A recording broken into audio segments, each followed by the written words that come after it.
All right, we're told right now that Joe Biden is poised and ready to go. He's checking with his donors, though, before he makes the leap to be a presidential candidate.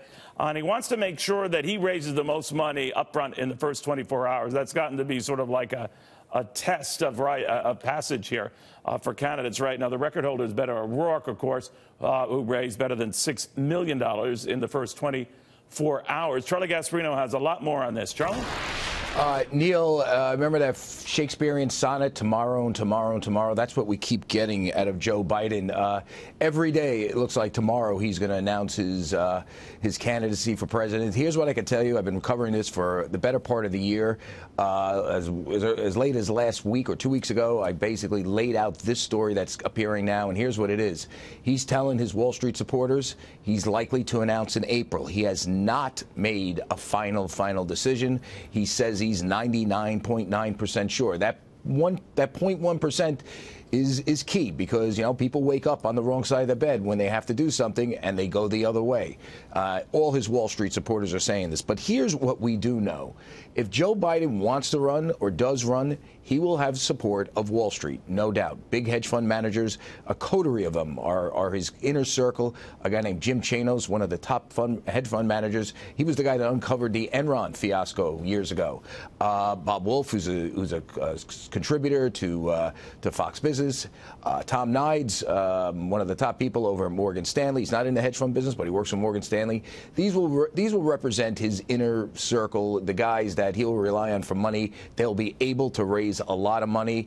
My guess is they'll have a lot of support in the Wall Street community for Joe Biden. He's a centrist, a liberal centrist, but he's considered a lot more centrist than any of the others. And Wall Street is still a little skeptical of Donald Trump, particularly on trade. So that's where we are right now. I mean, April 1, you know, listen, I call up Biden's people every day. Is he going to do it? And they say every day, no comment, or, you know, he hasn't made up his mind. I guess maybe April 1 will be my lucky day where they say he's going. I hope they leak it to me. But that's as best we could say where we are. He is now running around trying to make sure he's got financial support, and I think he will. You know, the interesting thing, Neil, though, is this. Is Joe Biden going to run against Wall Street? Every Democrat right now is running against the street. You know, they're saying that this is bad, Elizabeth Warren in particular. But he needs money from the street. Absolutely. It seems very much he's aware of how much the media pays attention, how much money you raise in the first 24 hours. That's become sort of like a new, you know, sort of measurement, a new litmus test, and that he wants to raise, obviously, more than the $6 million Beto O'Rourke did. But again, if it comes exclusively from Wall Street or mostly from Wall Street, it loses its punch, right? Yeah, and, you know, but one thing you do have to remember about Joe Biden is he does like he's got 1,000% name recognition. Absolutely. I mean, people will write checks to this guy. I mean, he is the front runner. He hasn't been the front runner in the past. Well, so was Jeb Bush with the Republicans, right? Was he ever really the front runner? He had the most money raised. He was raising money quite easily. I know, but was he the front runner with the votes? I don't remember. Well, I'm talking before any votes were cast, is what I'm saying. He came in as the deemed front runner. Now, again, you're right.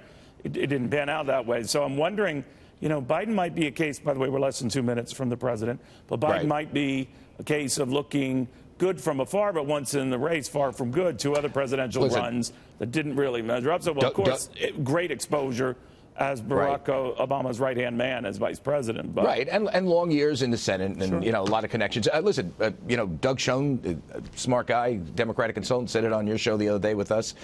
He thinks his time has passed. This is a different party. So maybe you're right. And that he'd have a tough time getting nominated in a party that has veered sharply left. But what I'm saying is the polls itself on Jeb were pretty mixed. The polls on Biden do show him ahead. He is the front runner. So and that doesn't mean he's going to win, but, you know, it doesn't mean they won't knock him off. You know what's interesting? In almost all of those polls, pick a state, any state, pick a poll, any poll, it's Biden and Sanders, who combined are 1,100 years old. And that's interesting. You know, I just find that very interesting. Well, can you imagine if you combine that with Trump, you actually get like 1,200. Yeah. 1,200 years old. Right.